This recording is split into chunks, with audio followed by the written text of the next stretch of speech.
Welcome to David Bergstein's Sandbox for Digital Professor course. This is my setup for Principles of Financial Accounting, ACG 2021. And when we look at the layout, it starts with the home page. And as I scroll down the home page, you'll see the welcome. You'll see the basic setup for the course information, the course support, and the Start Here button. But before I go here, I use a lot of announcements, and I typically do an announcement once a week, and I just started that really this last term. And for this particular course, I'm starting off with Welcome to Accounting. Please read this introduction. And when the students click on the introduction, it'll welcome to the accounting class. It'll tell them that I want to do a Zoom class to get started. I do record the setup for those that don't attend the first session. I explain what I'm here to do, which is help them understand accounting, and I want everyone to pass, and I explain how they have to do the work. And then I define and describe what accounting is all about, and the three things that everyone wants to know. They want to know if they're liquid, solvent, and profitable as they run through the business. So I explain all of that to them. And then I tell them that all assignment dates are within McGraw-Hill. I like the publisher. I like what the publisher does. I use the tools within the publisher. I'm starting to change what I do based on taking this course. And I do give them my telephone number to call if they have questions up front, so they don't get frustrated if this is their first time taking a course. The only thing outside of McGraw-Hill would be the discussion questions, which are in the module. So as I take them through the setup and they read the announcement, after the announcement, if they go back to the home page and they click on Start Here, it will describe all the processes of what financial accounting is. And here I have a video which explains how to navigate around the screens, talks a little bit more accounting, tells them what they should do right up front for those that don't read anything before the first Zoom session if they attend that. I instruct them to go through the orientation module, review and read the syllabus, and then work their way into the modules to complete the course. So if I clicked on the modules on the navigation screen, or in this particular case, I wanted to go directly to the modules, and I look at the modules, and I'm coming up to chapter 1 in introduction. In chapter 1, I would describe the overview and the learning outcomes and what I expect the students to do by telling that if they complete the chapter activities, they will be able to analyze business transactions and understand and use the accounting equation, because everything that is done in accounting relates to the basic accounting equation. This is why they get nervous about math. Because what they see, accounting, they connotate math with it. And it's really not about math. It's about being able to analyze business information to help the business owners and the individuals make decisions. With that, and really the beginning of the accounting course is really starting at the end. Students have to know what the 4 basic financial statements are. They'll be able to identify what the 4 basic financial statements are. And in order to do that, I give them a series of tasks to do and to work up. And in giving them those tasks, I ask them to get started in McGraw-Hill. And what they do is they will click on the McGraw-Hill link, which I'll do right here now, which will take me to McGraw-Hill, which will take me to launching the reading assignment as a student. Now, I'm going to switch something from here, and I'm going to go to, I'll go to launch the reading assignment in McGraw-Hill, and what it's taking me to would be the first chapter. And I do things a little differently. I haven't broken out. I do have videos in the modules, and I do have the discussion question in the modules. But in reality, everything is in the textbook in McGraw-Hill. And as part of my announcements, I do pull out some videos. But when I work with the students, whether via Zoom, whether a email or whether a text message, because I encourage text because I'm spending a lot of time working with the students. And we seem to have developed good dialogue. I always have Zoom sessions for helping students individually during my office hours. And as I work through the students and as they click on a module, what I've instructed them to do is they read the module. Is the first thing I want them to do is to look at the video, because the video makes it easier to read the module. And I love the textbook that we're using now, and it makes more sense to do everything within the McGraw-Hill module.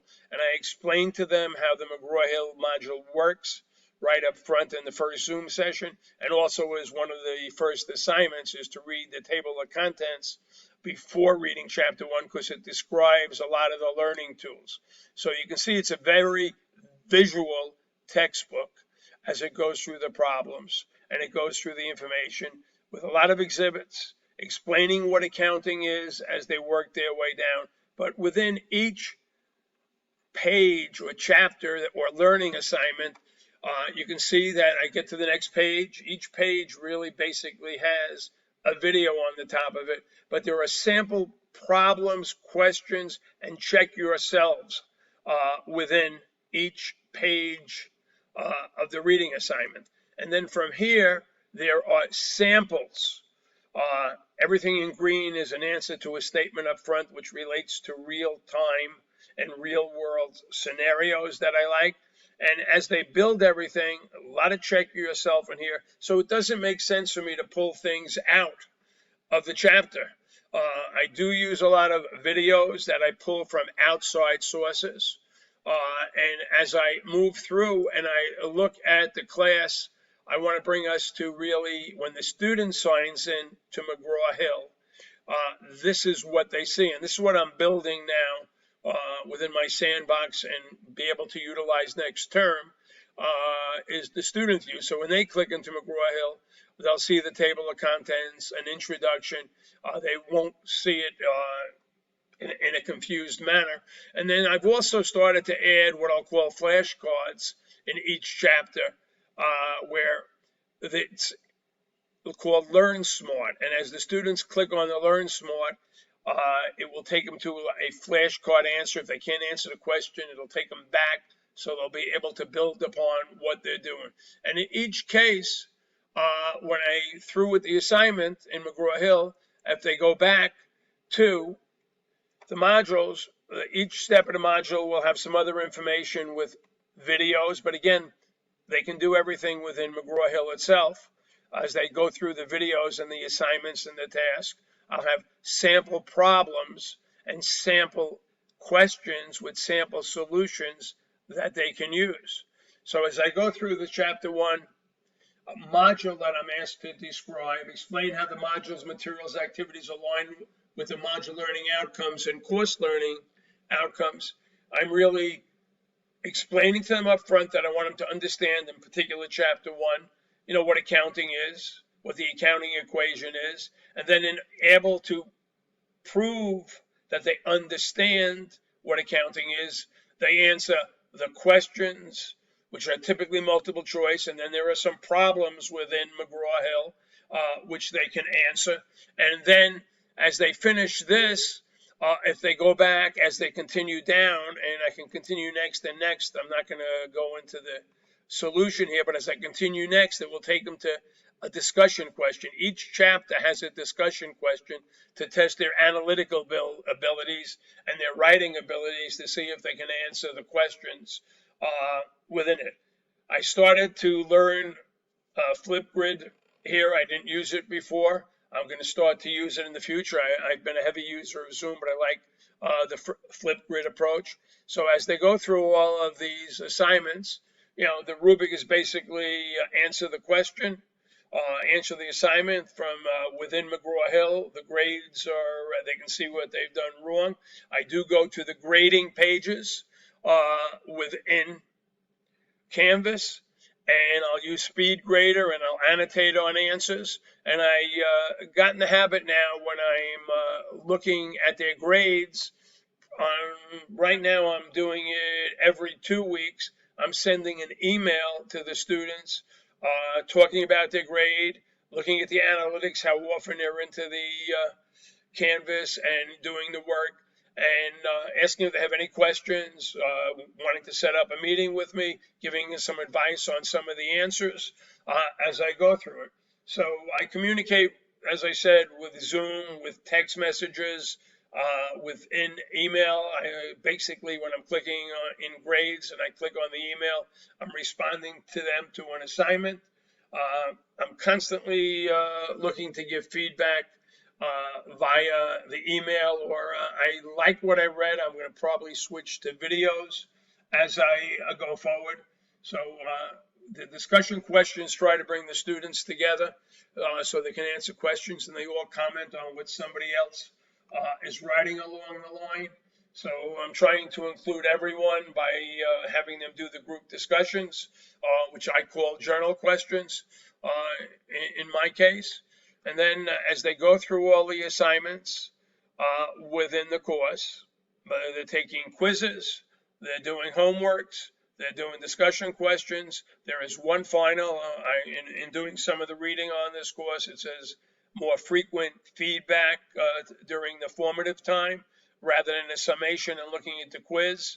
And that's really with the homeworks, as I'm looking at the homeworks, and a lot of students reach out to me via text. They text my phone, and I text them back and say, let's do a Zoom. When are you available? And typically, it's in the evening for most of these students. I'm used to teaching evening courses as an adjunct. And as an evening instructor, most of the students are working during the day. So I do accommodate them. I have been working full-time out there as a CPA and advisor to companies on what accounting applications and tools to use. But at the same time, I'm bringing real world experience into my accounting course to tell them it's not about the math. It's about being a trusted advisor to the people they talk to. I think I've answered all the questions that's required.